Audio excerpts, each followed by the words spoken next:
You're listening to Bits by Harry Suez. Original content, read out loud. Hello and welcome to our bit through big philosophical ideas.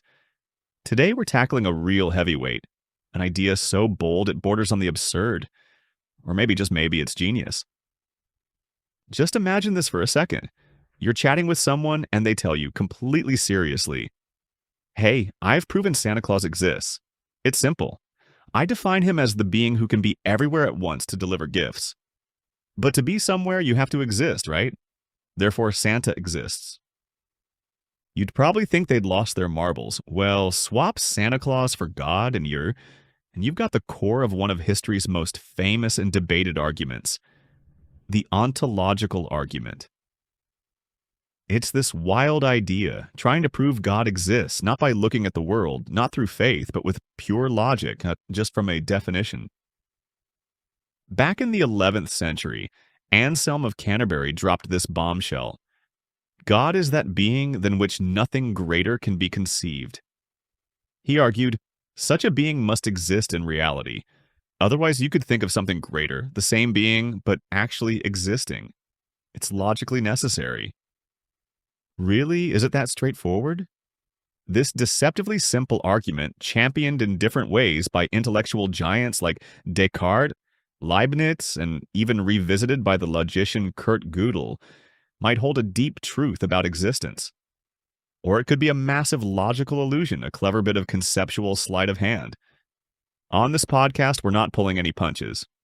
We're going to dissect this ancient proof, trace its twists and turns, and see why, despite its impressive history, it ultimately falls short.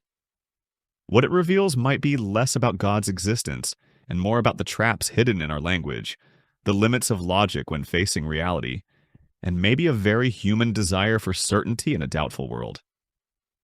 So, buckle up. This dive into the ontological argument is a fascinating plunge into the heights of human thought and its capacity for brilliant mistakes.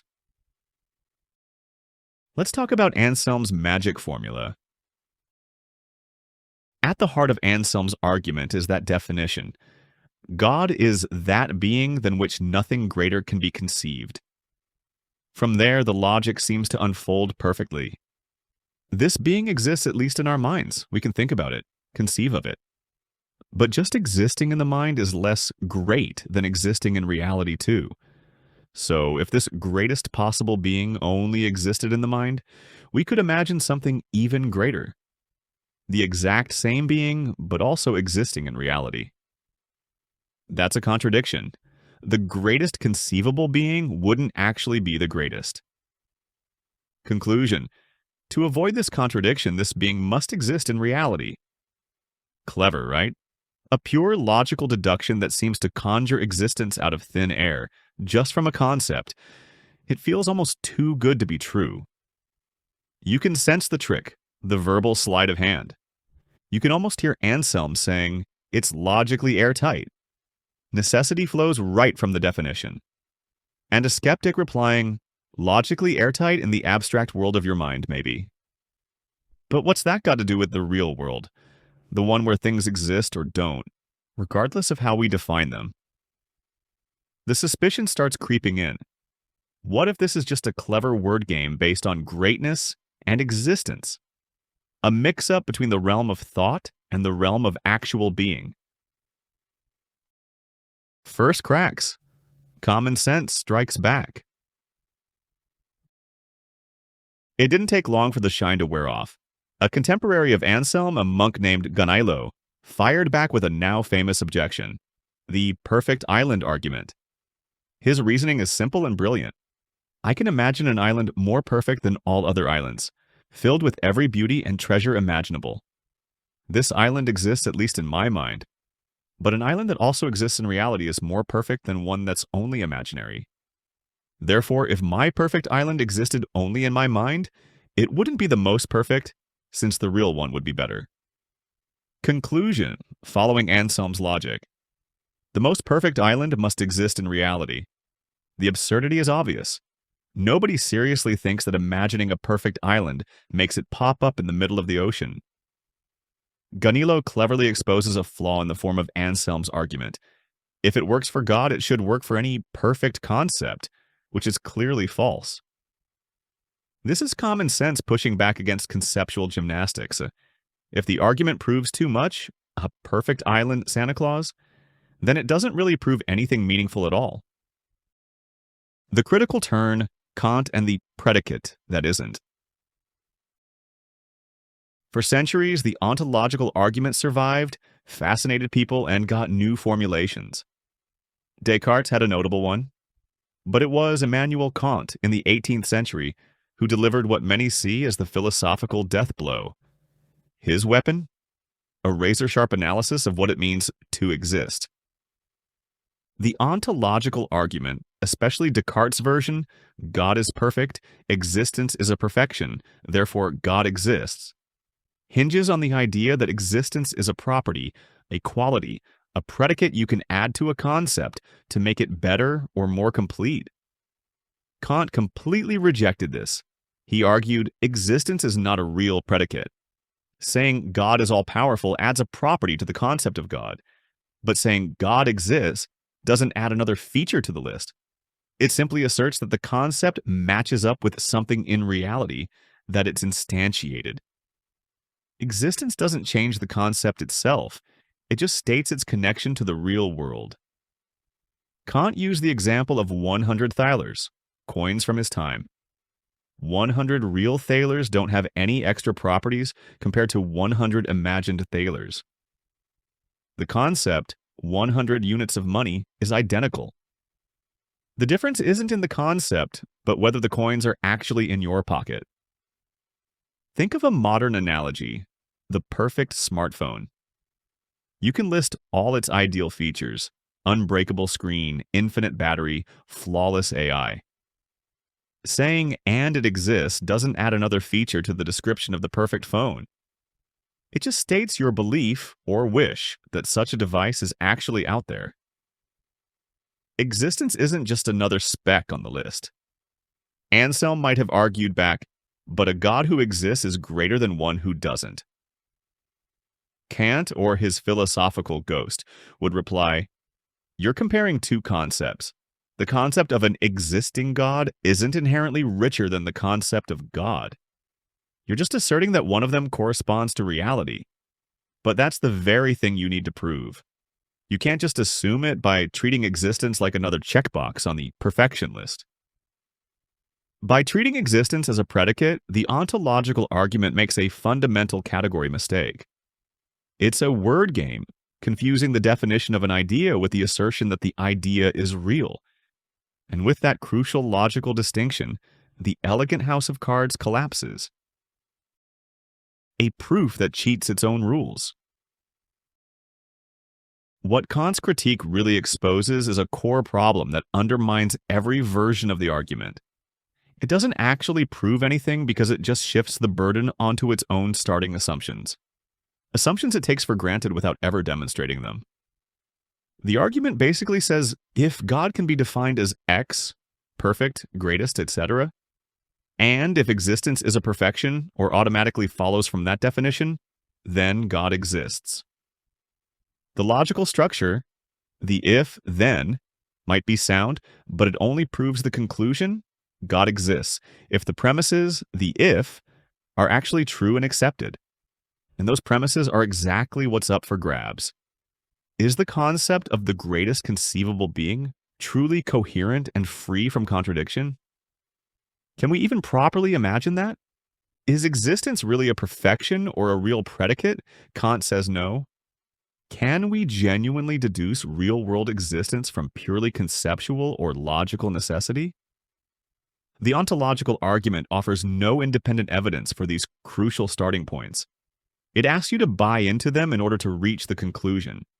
It's a sophisticated form of begging the question. It smuggles the conclusion into the setup one way or another. In the end, it's not really a proof, it's a hypothetical logical framework. It only stands up if you accept its shaky foundations from the get-go.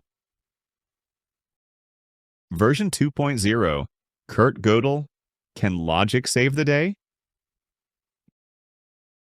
Given all these heavy criticisms, you'd think the ontological argument would have faded away.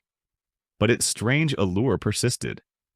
In the 20th century, the legendary logician Kurt Gödel, famous for his mind-bending incompleteness theorems, took a crack at it.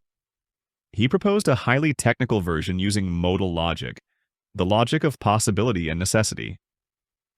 Without getting lost in the super technical details, Gödel's idea was to define God using axioms about positive properties. He then showed, through rigorous logical steps within his system, that if the concept of God as a being with all positive properties, including necessary existence, is logically possible, meaning not self-contradictory like a square circle, then God must necessarily exist. The modal logic trick is this. For a being defined as necessarily existing, the mere logical possibility of its existence implies its actual, necessary existence. Such a being couldn't just be possible without actually existing. Its very nature would forbid it. If it's possible, it must be real. Impressive? Definitely. A proof? Absolutely not. Why? Because, yet again, everything hangs on accepting the initial axioms. Are they self-evident? Is the idea of a positive property really clear and philosophically sound? Is necessary existence truly a positive property? Hello again, Kant's critique. Does the mere logical non-contradiction of a concept, even one that includes necessary existence in its definition, give it any real purchase on reality? Gödel himself knew his axioms were philosophically fragile, even if his logic was flawless.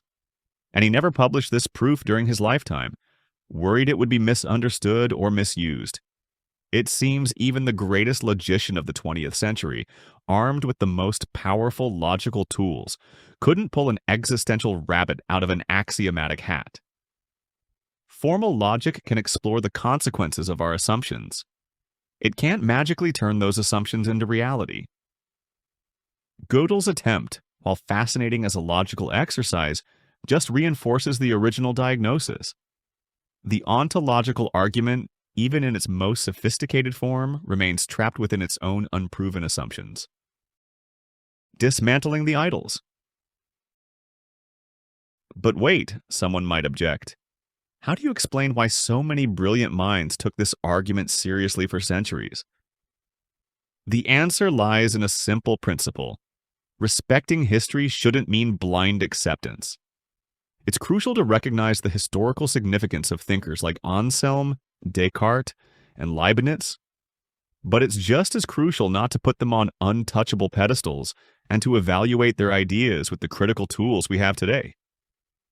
There are several reasons why they might have found the argument compelling, none of which make it valid now. Cultural context. Most lived in a deeply Christian Europe where God's existence was largely a given. The argument might have felt like a neat rationalization after the fact, or simply an intellectual exercise within an already accepted belief system. Critical tools, modern formal logic, and the kind of critical philosophy that came after Kant simply weren't available to Anselm or Descartes. They worked with the intellectual tools of their era. Who had access to knowledge? The intellectual landscape has changed dramatically. What once took a pioneering genius might now be part of specialized education. We need to keep intellectual authority in perspective. So it's not just okay, it's necessary to read these great thinkers with a critical eye. The fact that they defended the ontological argument shows its historical and conceptual interest, but it doesn't make the argument sound. Relying on authority is often what people do when they lack solid arguments themselves. Conclusion: an argument that reveals more about us than about God. So, after this journey, what's left of the ontological argument? It's an intellectually dazzling construction in some ways, historically important, yet fundamentally flawed. Its bold claim to prove God's existence through definition and logic alone just doesn't hold up under scrutiny.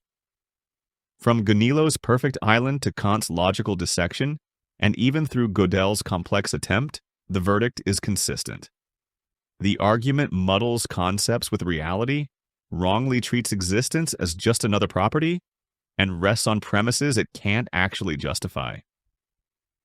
Judged fairly using today's critical standards, the ontological argument looks like what it is: Not a proof, but a sophisticated fallacy. It's a fascinating but ultimately doomed attempt to give logical certainty to a belief or a deep-seated longing. What it tells us might be less about the necessary existence of God and more about the human mind's tendency to get captivated by its own linguistic creations and our struggle to accept the limits of reason when facing the biggest questions. Its endurance throughout philosophy might not signal a hidden truth, but rather its hypnotic appeal, an intellectual magic trick we admire for its cleverness, even when we know there's a catch.